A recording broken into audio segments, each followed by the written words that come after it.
I had considered doing a kind of a montage video showing you all of the ways that the Palestinian protests are getting more and more violent.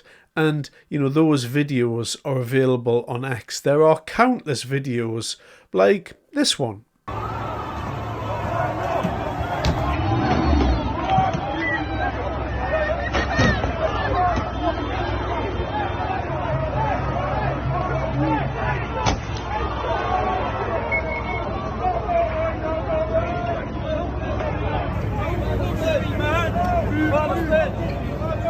Now, these types of protests are very rarely put on the news for the simple fact that our liberal media is not interested in reporting on violence from these type of Gaza, Palestine, whatever you want to call them, marches or protests. They're really interested in putting right-wing stuff on there, where people are getting violent, and that's plastered all over the news, but they're not really interested in showing this.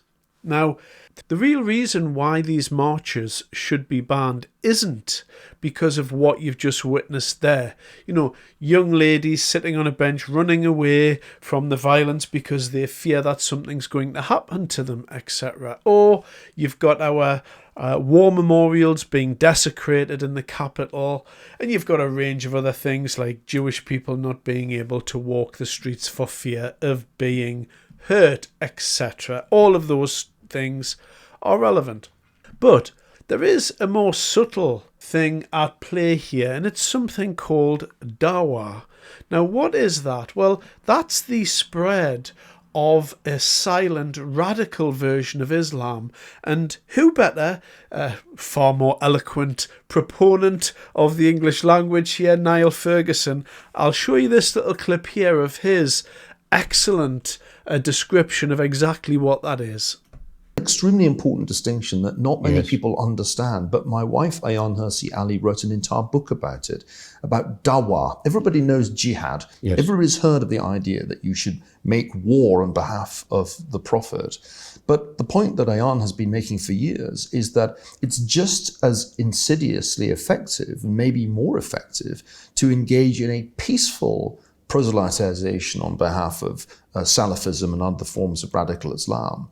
And that's what's going on. And what's so difficult about this process of the peaceful spread of radical Islam is that we, in our open societies, can't do much to stop it. We can stop terrorism. It's very clear that we can stop people engaging in violent criminal acts, but it's much harder to stop radical preachers going from Muslim center to Islamic center, making their arguments. If they don't explicitly engage in violence, they can speak violently, they can talk about violence, they can even preach the annihilation of the state of Israel. But there's nothing we can do under our current laws to prevent them engaging in that kind of thing.